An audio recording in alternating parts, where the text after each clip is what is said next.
Tere! Minu nimi on Reet ja ma töötan Nuku teatris etenduse juhina. Ja mina otsisin oma raamaturiiulist teie jaoks välja 2 raamatut, mida ma tahan teile tutvustada ja soovitada.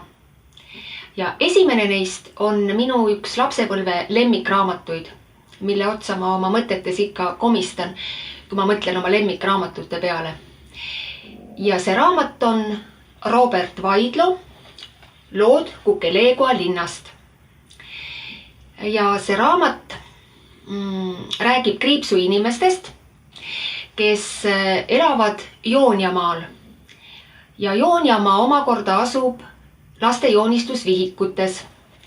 Ja laste joonistusvihikud asuvad Kapimaal. Ja Kapimaa on jälle laste mänguasjade kapp, mis asub päris inimeste kodus. Nii et selle raamatu sündmustik toimub paralleelselt siis nagu 2 maailmas. Joonistatud maailmas ja päris inimeste maailmas. Aga peategelased selles raamatus on joonistatud inimesed, kriipsuinimesed ja päris inimestega nad siin selles raamatus kokku ei puutu. Siin ma näitan ühte pilti sellest vahvast linnast. Ja seal Joonjamaal siis ühesõnaga juhtub nendega igasuguseid huvitavaid seiklusi, nad satuvad ka päris maailma vahepeal, kus on neil muuseas väga ohtlik liikuda, sest on oht, et nad seal ära kustutatakse lihtsalt. Aga õnneks nendega seda ei juhtu. Nii et soovitan lood Kukelegoa linnast ja arvan, et loen isegi selle mõnel õhtul läbi uuesti. Aga teine raamat, mida ma teile tutvustan ja soovitan, on hoopis üks vaatamissoovitus vahelduseks lugemisele.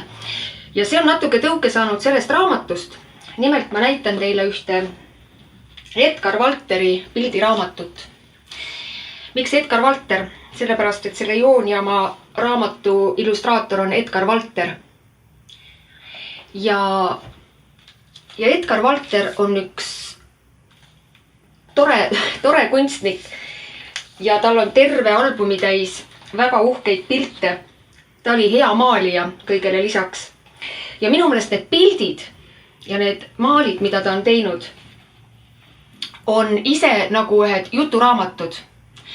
Ja minu meelest oleks väga tore, kui näiteks teeks sellise konkursi, et võtaks mõned Edgar Valteri pildid ja laseks nende piltide põhjal lastel või ka täiskasvanutel kirjutada lugusid. Et see oleks siis nagu selline raamat Edgar Valteri piltide põhjal. Sest need ükskõik millist pilti siin raamatus vaatad, need on kõik ise nagu ühed muinasjutud. Et nende põhjal võib iga laps oma loo välja mõelda. Ja no siin on neid pilte hästi palju ja hästi toredaid. Nii et vahelduseks võib ise lugusid kirjutada ja välja mõelda.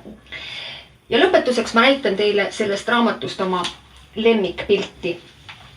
Kohtumiseni!